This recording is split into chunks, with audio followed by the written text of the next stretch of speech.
Hello all, Renaissance Marie Austin here. Welcome back to my channel. Today we're simply going to make a practicing swatch together. I am going to crochet very slowly so you can crochet along with me, and we're going to do 2 rows of single crochet, 2 rows of half double crochet, and 2 rows of double crochet. And then we're going to go through the weaving and finishing process as well as the blocking process. So let's go ahead and get started. I am using size I crochet hook and some basic worsted weight yarn that has a little sparkle in it. So let's go ahead and get started. So we are going to start with our slip knot.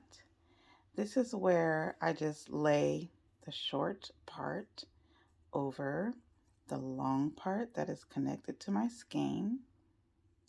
And then I take the long part and I loop it through, insert it through the loop, and I just pull up a loop. I'm pulling both ends. So I'm pulling the long end, and now we are ready to crochet. So we're actually going to chain 13. We're going to make this about 4 inches. Most gauges are usually about 4 inches. So we're going to start off with 1, 2, and 3. And with this yarn, I already know that about 3 chains is 1 inch.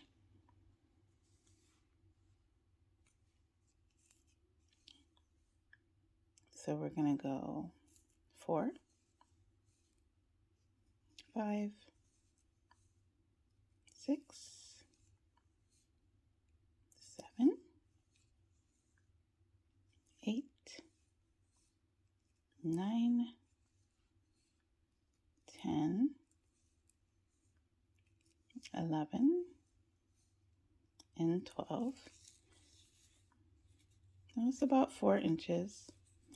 And then I'm actually going to add a turning chain and make that 13. So from here, we are going to single crochet into the second chain from hook. And I'm going under both of my loops, as you can see, both of my loops. And we're going to create single crochet, and we're going to create a single crochet all the way across. A lot of times people want to go back into the same space because that's the hole that they see.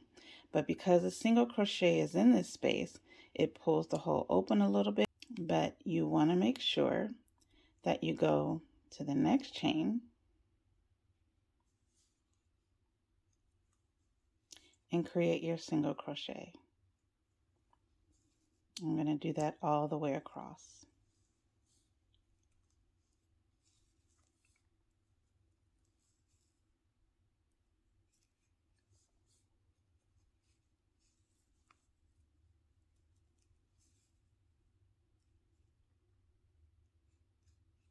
I'm teaching crochet on TikTok. I will have the link in the description, so be sure to follow me there. There's a lot of fun TikTok posts there with crochet. It's a nice place for creatives.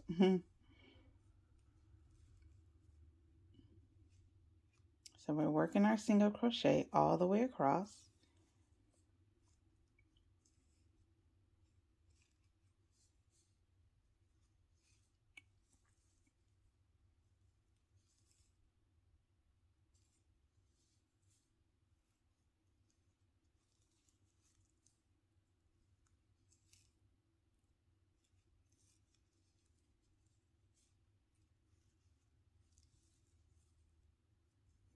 And this is the last one here.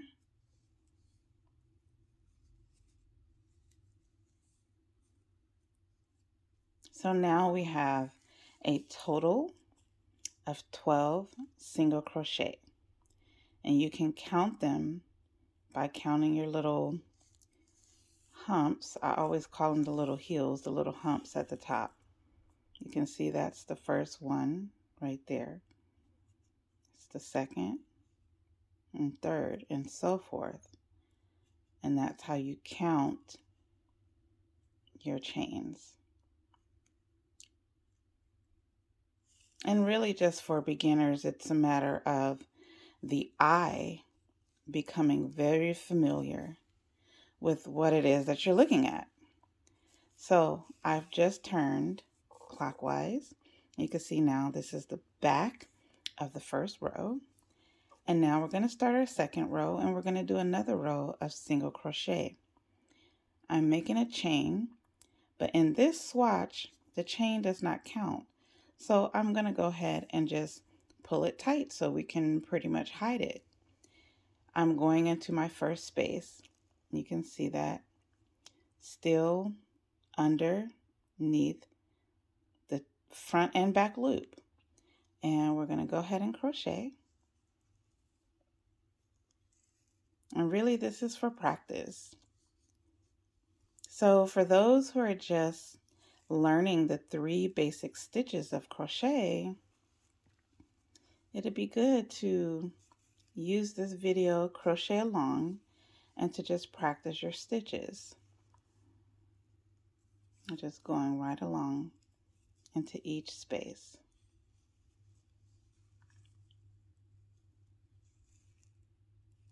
And you can see this yarn is kind of like, it's a little dense, right? So you see how it has a stiffness to it.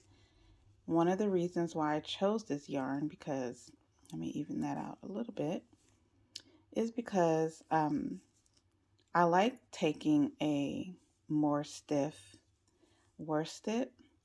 And when we go through the blocking process, you'll be able to see how you can really soften up that yarn.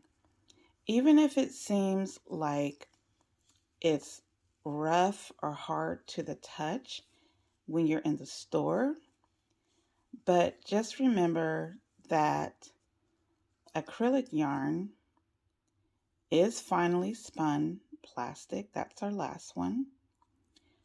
Finely spun plastic. And of course, if too much heat is added to plastic, it will melt, right? But there is a benefit to adding some heat to acrylic to soften it and melt it down just a little bit with the right amount of steam. So now we are going to start our row 3, and we're going to move to the half double crochet. With the half double crochet, we're going to chain 2. This is pretty standard, but we're going to pull that tight because these chains do not count and we want to hide them as much as possible. So I'm going to pull it tighter, and that's fine. And then I'm going to yarn over. So you see the difference between a single crochet and a half double. The half double requires a yarn over first. Everything else from there is pretty much the same. We're inserting into our first space under both loops and drawing up our yarn. So unlike the single crochet, you now have 3 loops on your hook, and you're just going to go through all 3 loops. I'm going to yarn over again, and we're just going to work this all the way across. Yarn over again, 3 loops, keep working it across.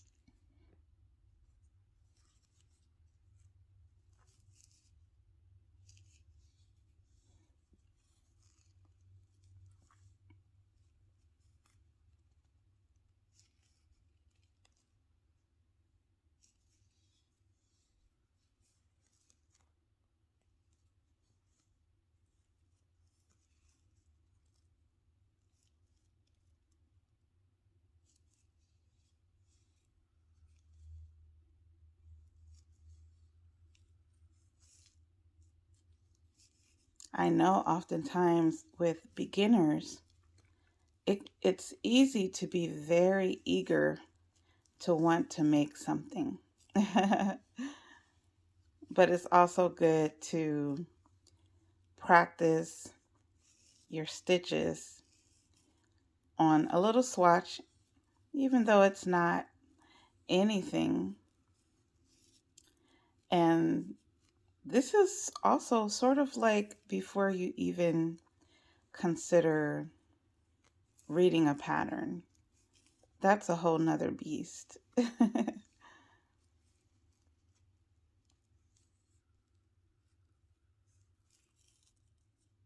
All right, we're to our last one. You see we go right. And it's okay to wiggle. That's our last one. And then we're going to go and do another row of half double crochet. So you see how that stitch is a little bit taller than the single crochet. It's all very, very visual. All very visual. So I've just turned clockwise. I'm going to chain 2 again. Just pull it down.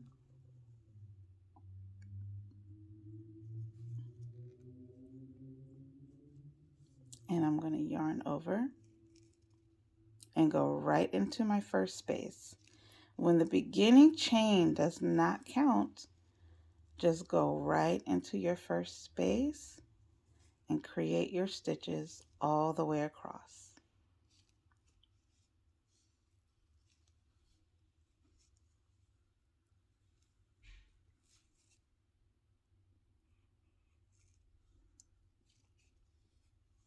I always tell everyone on TikTok, use your eyes, not your brain.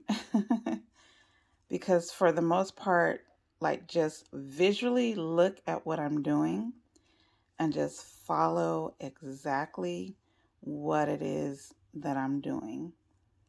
And as you're doing that, it's also like try and understand what it is that you're doing as well.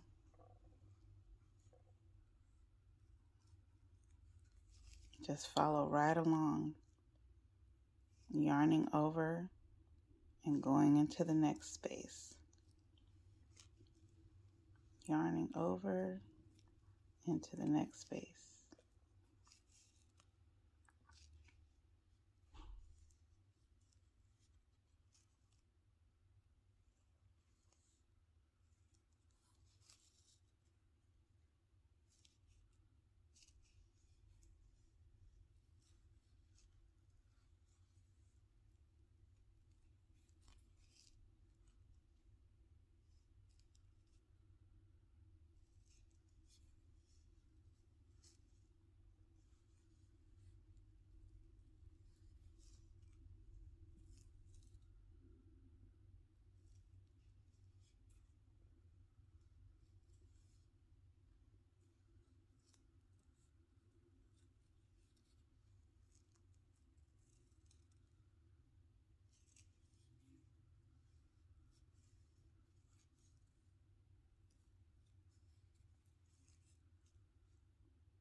All right, that's 2 rows now of half double crochet.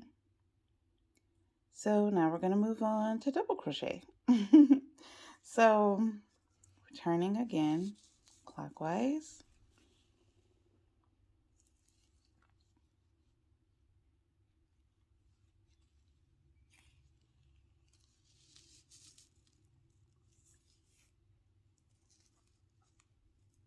Now we're going to chain 3 for our double crochet. We're going to pull it,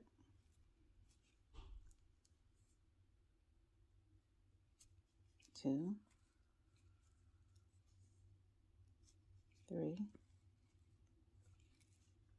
and we are going to yarn over, And we're going to go right into the same space.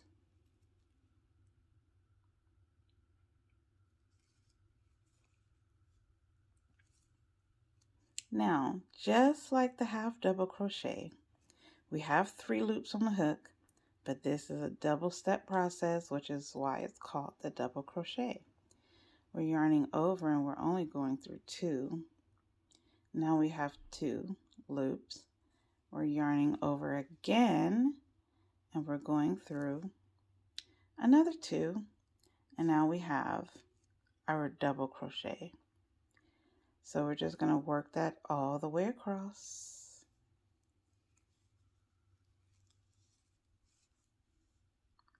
Remember, go through 2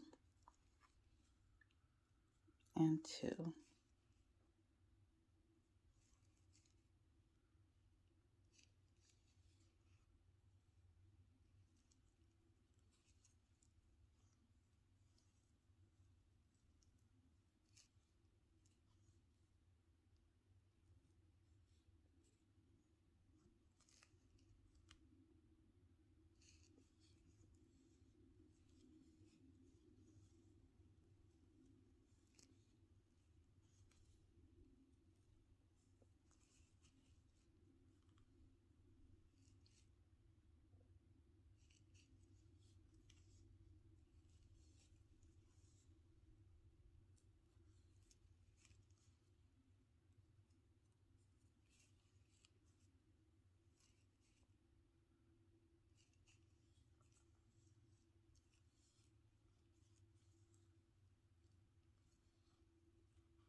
And here is our row of double crochet.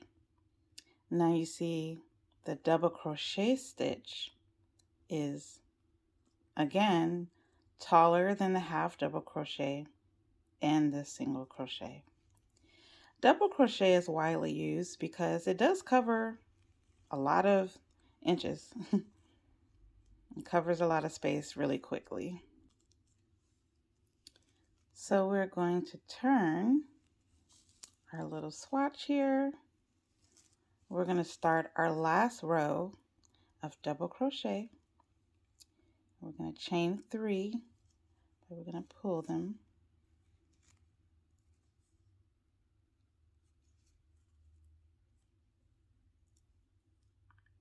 This is if your beginning chain does not count, and in this case it does not.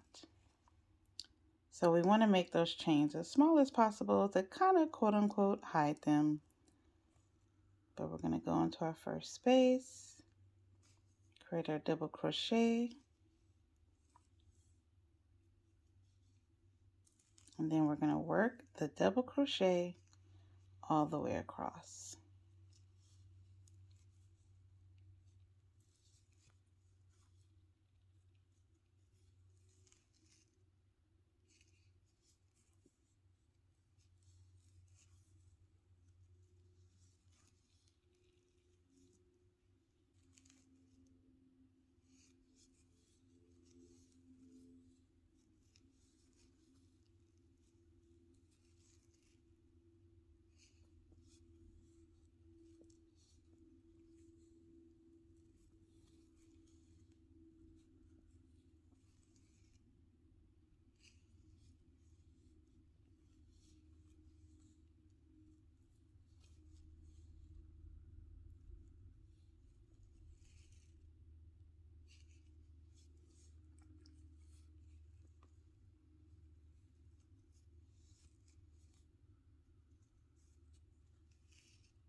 And there you have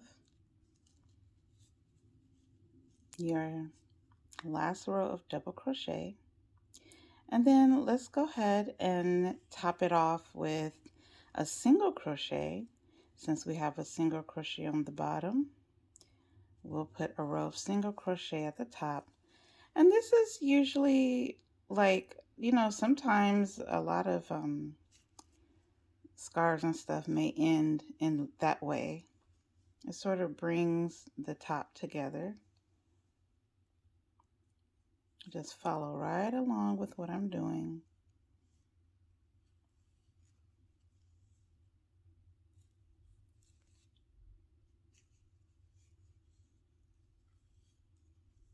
And it's good to practice going back and forth in between the stitches so you can remember like which one is which.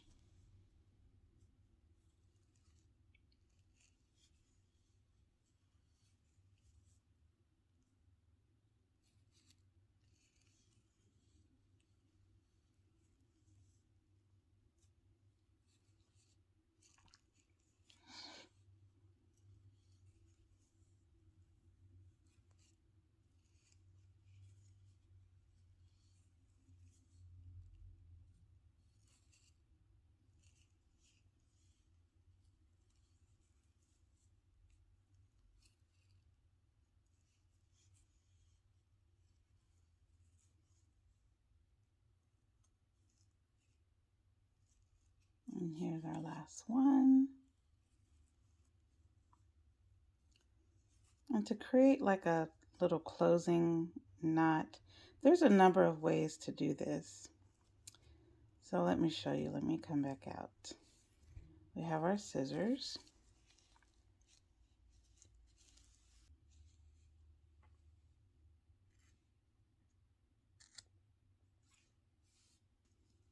So I cut our thread. You don't want to cut it all the way up here.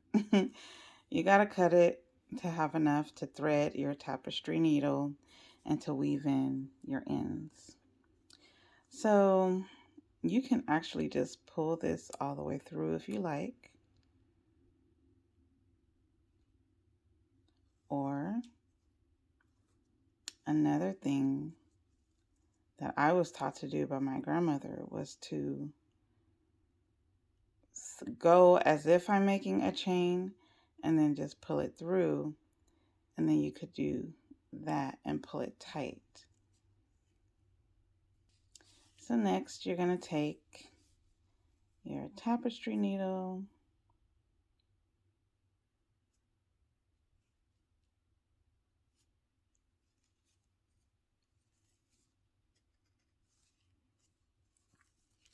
and I'm going to work this into the side.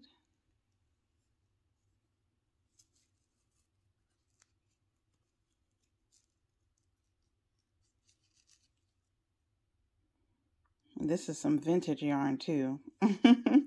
It's old school, not old school rough. And then we're gonna come back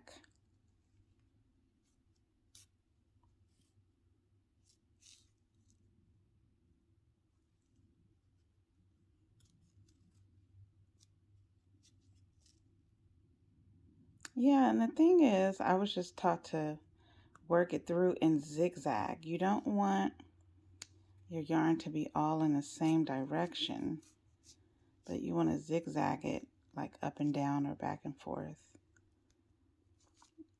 So I'll do that much with this side.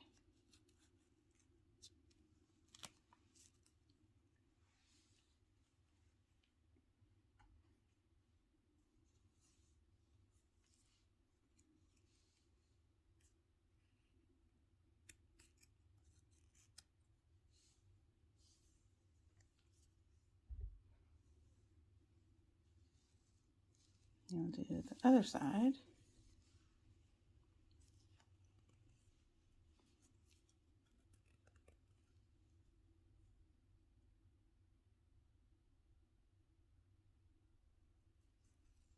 I always squeeze, twist, and like push it through.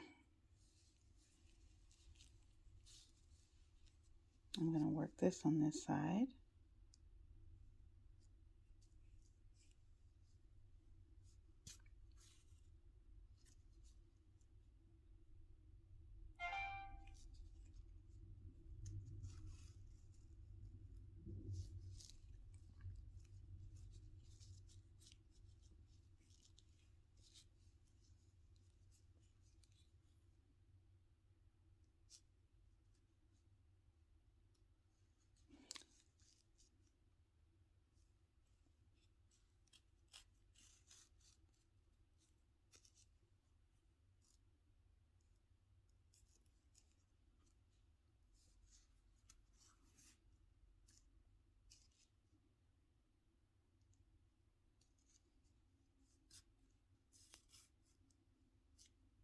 And I'll do that much for this side right there.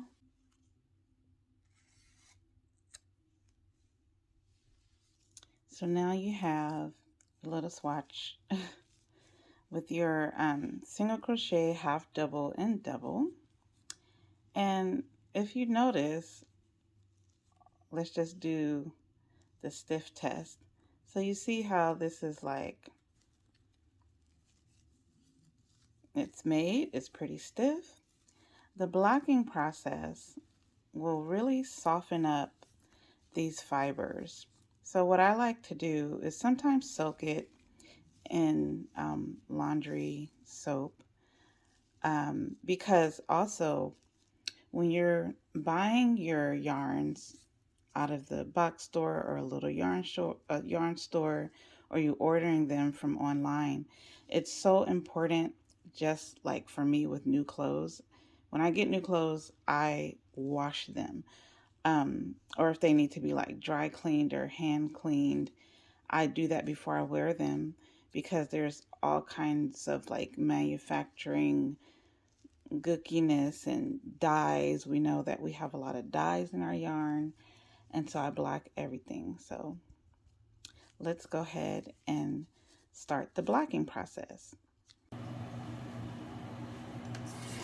The lighting is not very great in this bathroom, but I have Zote Habon, which I love. I'm going to wait for the water to get a little warm.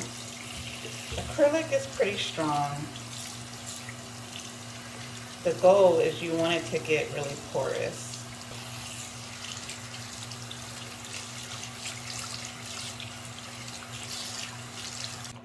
And sometimes I'll let it soak.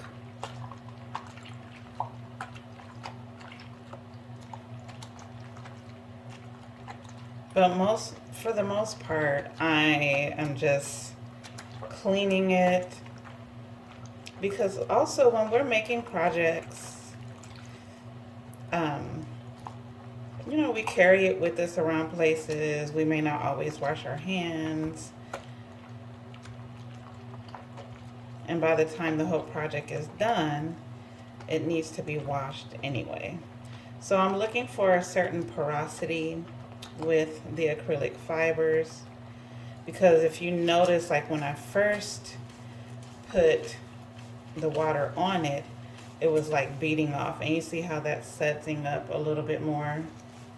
I'm using hot water because also that hot water really helps to loosen and soften up the acrylic.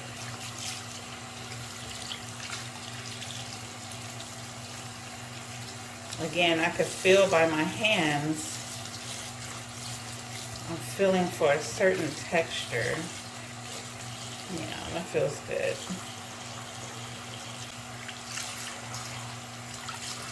Okay, this feels really nice now. Nice and porous. And then you want to make sure you get all of your soap out.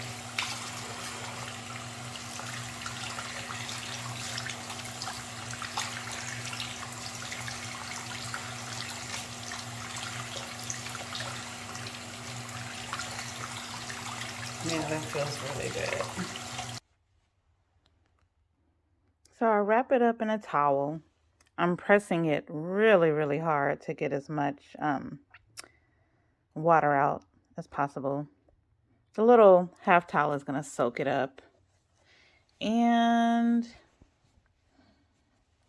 now normally the best thing to do is to, whatever project it is with acrylic, throw it in the dryer on medium high or high.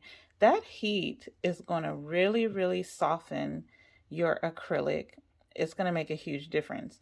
But with my dryer, it's not going to dry this because of some new school sensor thing. And it's not going to even think that anything is in the dryer. So, what I am going to do is go ahead and I'll sit it out in the sun and it should be dry in no time. And then I'll show you how I steam it. But you can see already how it's not as stiff. And then once I steam it, then you'll also see the difference in what the steam does. So in this case, if you have a swatch where you can just lay it flat to dry and you don't need any pins for the corners, then that's totally fine. You can see how this like totally relaxed and flattened out. That's what you want.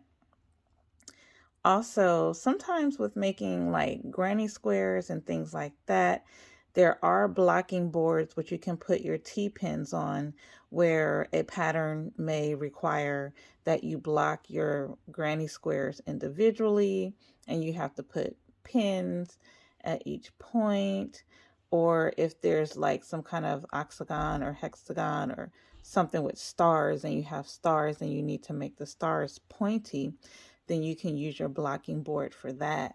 But in a lot of cases, and especially in this case, this is just a swatch. And as you can see, you can literally just lay it flat to dry. And as I was running it under the water with the Zote Jabon, you can see how I was like sort of manipulating it by, like pulling it this way, and just squaring it out so that you can have a nice rectangle shape. And then from here,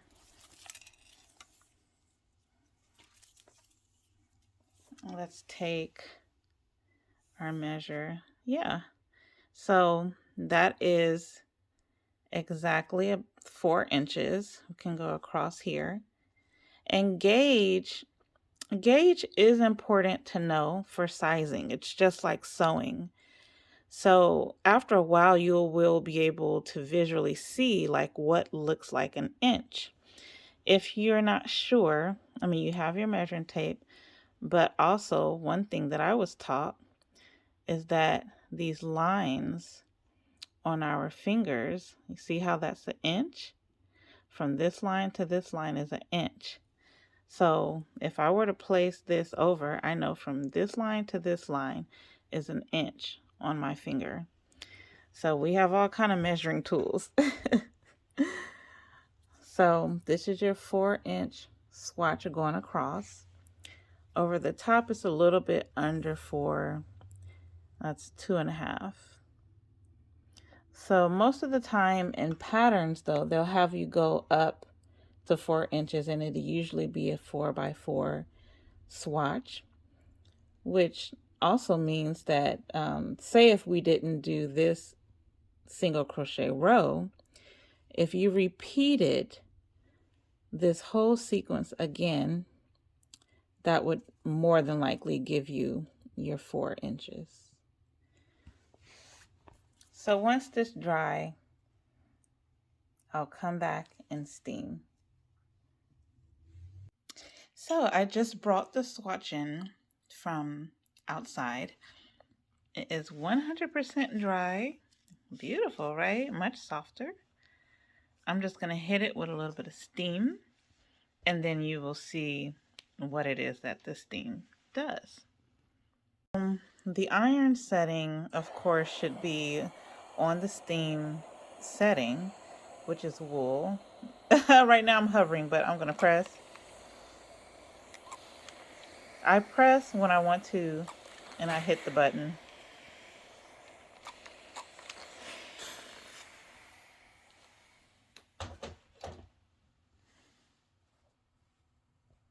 And voila. Look at how beautiful that is.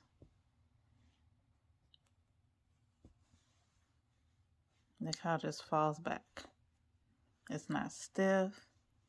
The blocking process is so very important to me because that steam really, really relaxes the fibers, brings the sheen out. And this is strong acrylic. So, and then you can see what I mean. Hopefully the camera will pick it up about how you can slightly melt the acrylic a little bit when you add a little bit more heat. But otherwise, and there it is. You get a bounciness in your blocking.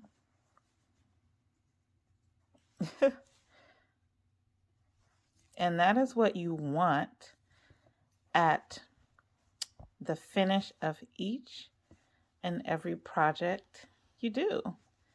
You want drapiness, bounciness, softness. Okay, so I hope that this whole process of creating a swatch from beginning to end, and the blocking process, letting it dry in the sun, steaming it, you can apply this to every project that you do with this type of acrylic yarn. We will definitely get into other fibers and delicate weights sometime later. But yeah, I wanted to show this process for this type of yarn. Okay, be sure to subscribe, comment, share. Yeah, and I will see you in the next video. God bless. Have a beautiful day. Bye-bye.